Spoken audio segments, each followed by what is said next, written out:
प्रत्येकाने आपले डोळे मिळूया आणि या वर्षासाठी प्रत्येकाने आपलं एक हात आपल्या अंतःकरणावर ठेवूया, एक हात कानाला लावूया आणि प्रार्थना करूया. हालेलुया. प्रत्येकाच्या कानाला तू स्पर्श कर. हालेलुया. प्रत्येकाच्या हृदयाला तू स्पर्श कर आणि हे जे वचन दिलेलं आहे परमेश्वरा, त्या वचनाद्वारे प्रत्येकाच्या जीवनात काम कर. हालेलुया. तू मानकाला प्रत्येकाला स्पर्श कर. मग माझा असू दे, शब्द तुझा असू दे. तुझ्या इच्छेशिवाय कुठलाही शब्द माझा मुखातून निघू नये परमेश्वरा. जे काही माझ्या मुखातून निघेल ते मंडळीच्या उन्नतीसाठी. हालेलुया. तुझ्या इच्छेप्रमाणेच निघेल. हालेलुया. धन्यवाद.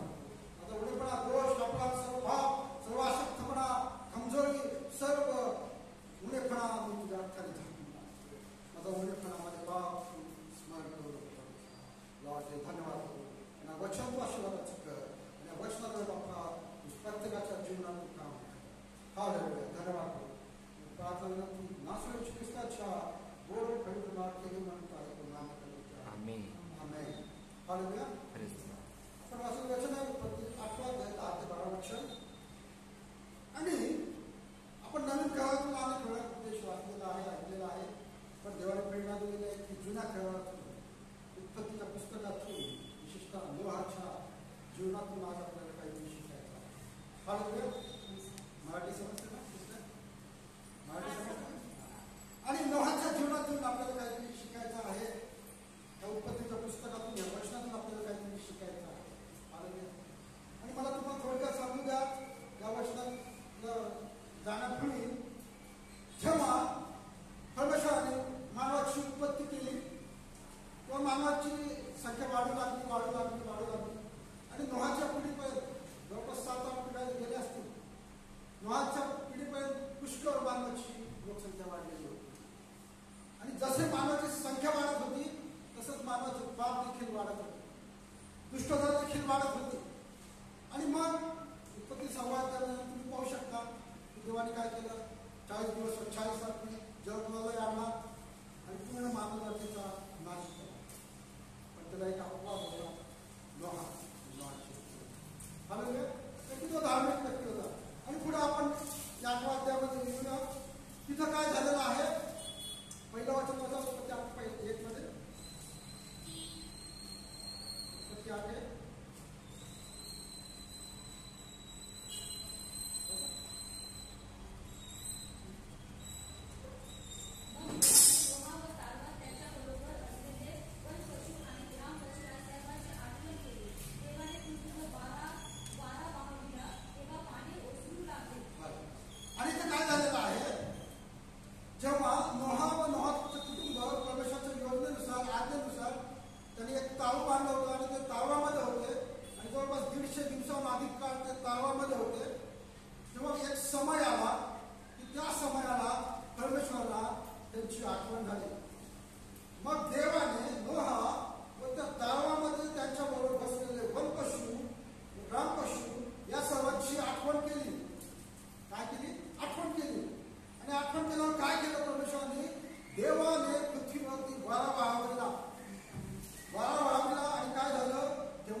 पाणी ओसरलेलं आहे पण नोहाला ते माहीत नव्हतं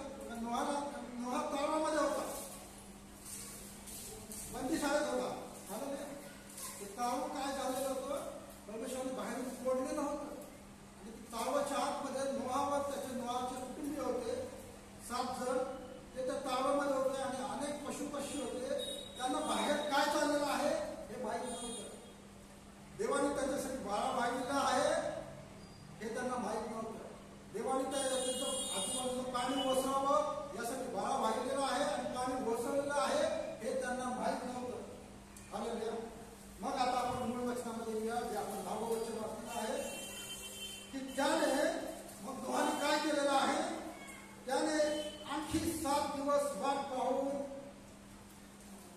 धावातून एक कबुतराला बाहेर सोडलेला आहे. हालेलुया. पुन्हा हा शब्द आहे, पुन्हा. त्याच्या आधी पण त्यांनी सोडलं होतं, पुन्हा सोडलं होतं, कावळ्याला सोडलं होतं. हालेलुया. आजच्या वर्षाला तुम्ही पाहू शकता, प्रथम त्यांनी एखादं कावळ्याला सोडलेलं आहे आणि पुन्हा 7 दिवस त्यांनी वाट पाहिलेली आहे आणि मग कबुतराला सोडलेलं आहे. हालेलुया. हालेलुया. आपण महत्वाच्या वचनामध्ये आलेलो आहोत आणि मला तुम्हाला सांगायचं आहे, जी गोष्ट नोहाने केलेली आहे तीच आपल्याला करायची आहे. हालेलुया. Praise God. हालेलुया.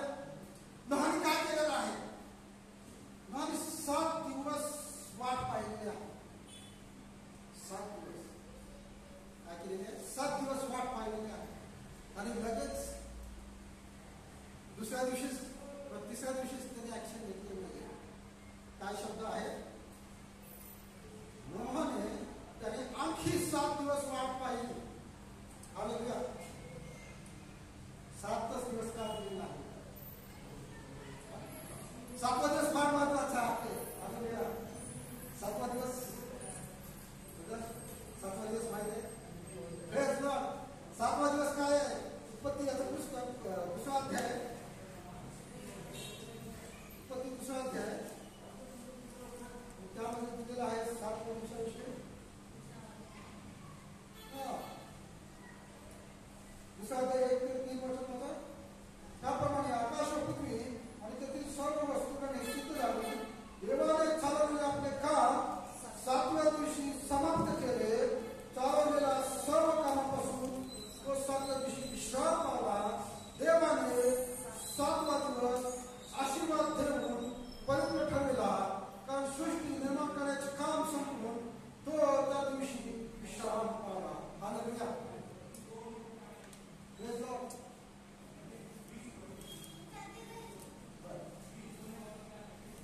त्याने 7व्या दिवसाचा काय उल्लेख केलेला आहे? काय नोहाने 7 दिवस वाट पाहिलेली आहे. काय तर दिलं नाही की 5 दिवस, 6 दिवस, 2 दिवस असं काय दिलं नाही. त्यांनी पूर्ण 7 दिवस वाट पाहिलेली आहे. आणि काय माहित आहे की 7वा दिवस हा परमेश्वराने आशीर्वादित केलेला, पवित्र केलेला दिवस आहे. हालेलुया. मला आज तुम्हाला काय सांगायचं? आज तुम्ही कुठल्या संकटात आहात मला माहित नाही. तुम्ही कुठल्या आजारपणात आहात मला माहित नाही. तुमच्या आजूबाजूला किती समस्या आहेत, किती संकट आहेत हे मला माहित नाही. तुमच्या आजूबाजूला किती शत्रू आहेत हे मला माहित नाही. पण आज देवाचं वचन आलेलं आहे की त्या 7व्या दिवसाची वाट पहा. त्या 7व्या दिवसाची, त्या दिवसाची वाट पहा. जो परमेश्वराने दिवस नेमलेला आहे, जो परमेश्वराने दिवस आशीर्वादित केलेला आहे, त्या दिवसाची वाट पहा. परमेश्वराच्या सानिध्यात येण्याची, परमेश्वराच्या मंदिरात येण्याची, त्याच्या मंदिरात येऊन त्याच्या पुढे गुडघे टेका, त्याची वाट पहा. त्याच्या उत्तराची वाट पहा. हालेलुया. त्याच्या वचनाची वाट पहा. ते वचन तुमच्यासाठी लागू होईल. हालेलुया. आणि काय झालेलं आहे? पुन्हा आपल्याला महत्वाच्या वचनात घेऊया. उत्पत्ती 8मध्ये 10 वचन. मग काय केलेलं आहे? त्याने आणखी 7 दिवस वाट पाहिलेली आहे आणि काय केलेलं आहे? धावातून एक कबुतराला पुन्हा बाहेर सोडलेला आहे. हालेलुया. कबूतर माहिती आहे, कबूतर पाहिजे आमच्या घराच्या बाहेर भरपूर कबूतर असतात. हालेलुया. कबूतर पवित्र आत्म्याचं, हालेलुया, पवित्र आत्म्याचं प्रतीक म्हणून कबुतराचा उल्लेख बायबलमध्ये केलेला आहे. आणि इथं काय झालेलं आहे? 7 दिवस वाट पाहून त्याने कबुतराला सोडलं आहे की माझ्या समस्या दूर झाल्या की नाही, माझ्या आजूबाजूचं पाणी कोसळलं आहे की नाही. हालेलुया. नोहाच्या त्या काळी काय समस्या होती? जग झालं आणि त्याच्या आजूबाजूला पूर्ण पाणी पसरलं आणि नोहा तळावात होता आणि त्याला ते माहीत नव्हतं की आजूबाजूचं पाणी पसरलं आहे की नाही. हालेलुया. हालेलुया. समजत आहे? मग काय झालेलं आहे? त्यांनी जेव्हा 7 दिवस वाट पाहिली तेव्हा त्यांनी कबुतराला सोडलेलं आहे. तेव्हा काय झालेलं आहे? पुढचं वचन बघूया.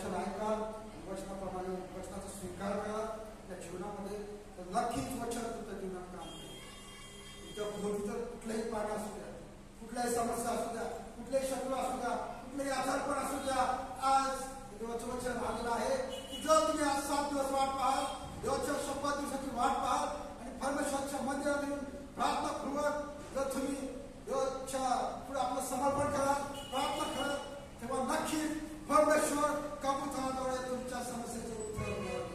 हालेलुया. कबूतर पवित्र आत्म्याचं दर्शन आहे. हालेलुया. हालेलुया. ते कबूतर येऊन तुम्हाला सांगेल, तुमच्या समस्येचं सोल्युशन सांगेल. ते कबूतर येऊन तुमच्या समस्येचं उत्तर तुम्हाला सांगेल. तुमच्या जीवनातील कुठलाही प्रश्न असेल, कुठलीही समस्या असेल, त्याचं उत्तर कबूतर येऊन तुम्हाला सांगेल. पवित्र आत्मा तुम्हाला मार्गदर्शन करेल. हालेलुया. ज्ञान सोडा ज्ञान सोडा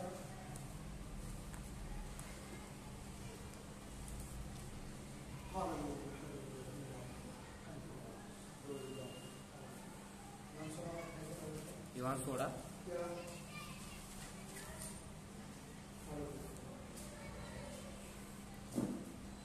तरी तो सत्याचा आत्मा येईल तेव्हा तुम्हाला मार्ग दाखवून सर्व सत्यात नेईल, कारण तो आपला स्वतःचे सांगणार नाही, तर जे काही ऐकले तेच सांगेल आणि होणाऱ्या गोष्टी तुम्हाला कळविल. या वचनामध्ये स्पष्ट दिलेलं आहे की पवित्र आत्मा तुम्हाला योग्य मार्गदर्शन आहे. पवित्र आत्मा होणाऱ्या गोष्टी पवित्र आत्मा जे तुमच्या आजूबाजूच्या समस्या आहेत त्याचं सोल्युशन तो तुम्हाला सांगेल. Praise God. नोहाने का 7 दिवस वाट पाहिली? जेव्हा 7 दिवस वाट पाहिली आणि तेव्हा ते कबूतर सोडलं, तेव्हा कबुतराने त्याला उत्तर दिलं त्या समस्येचं, त्याच्या प्रश्नाचं. आज तुम्ही कुठले प्रश्न, कुठल्या समस्या घेऊन आज देवाच्या मंदिरात आलेला आहात माहित नाही, पण आज देवाचं वचन आलेलं आहे. आज कबूतर रूपी पवित्र आत्मा तुम्हाला योग्य मार्गदर्शन करेल. तुमच्या समस्येचं उत्तर, सोल्युशन, तुमच्या प्रश्नाचं उत्तर तुम्हाला देईल. हालेलुया. नोहाला प्रश्न होता. नोहा प्रश्न होता की माझ्या आजूबाजूचं पाणी वसत नाही, मी कधी यात ताळूतून बाहेर पडतो. पाणी वसरल्याशिवाय त्याला बाहेर पडता येत नाही. आणि त्याला बाहेर पडण्यासाठी, ते पाणी वसरण्यासाठी त्याला एक कन्फर्मेशन पाहिजे होतं की पाणी वसरलेलं आहे. मग त्यांनी काय लगेच ऍक्शन घेतली. 7 दिवस थांबून वाट पाहिली आणि त्या योग्य समयी आणि त्या नुकतंच काय नुकतंच फुडलेलं जैतून झाडाचं एक पान घेऊन, एक सोल्युशन घेऊन, त्या समस्येचं उत्तर घेऊन, त्या प्रश्नाचं उत्तर घेऊन, त्या आजारपणाचं उत्तर घेऊन, तुमच्या प्रार्थनेचं उत्तर घेऊन, हालेलुया, तुमच्या त्या कर्जाच्या समस्येचं उत्तर घेऊन त्या कबुतराने नोहाला दिलं. हालेलुया. Praise God. खूप आशीर्वाद.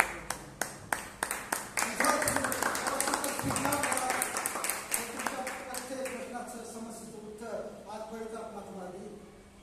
आज सायंकाळी आणि तो दिलेला आहे सायंकाळी. Praise God. दिवसभर प्रार्थना करा.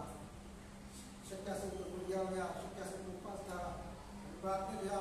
नक्की सायंकाळपर्यंत तुम्हाला त्याचं उत्तर मिळेल. काय झालेलं आहे, सायंकाळचा समय हा परमेश्वराच्या आवडीचा समय आहे. लक्षात घ्या. जसा पहाटेचा समय परमेश्वराच्या आवडीचा आहे, तसं सायंकाळचा समय देखील यशाच्या पुस्तकात वचन आहे. माझ्या आवडीची वेळ सायंकाळची. हालेलुया. Praise God. आणि सायंकाळी परमेश्वर तुम्हाला नक्कीच त्याचं उत्तर देईल.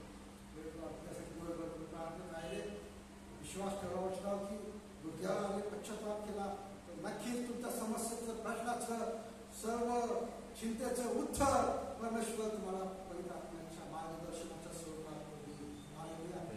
Praise God. इथं आपल्याला पाहायला भेटतं की पुन्हा त्यांनी काय केलेलं आहे, 12 वचन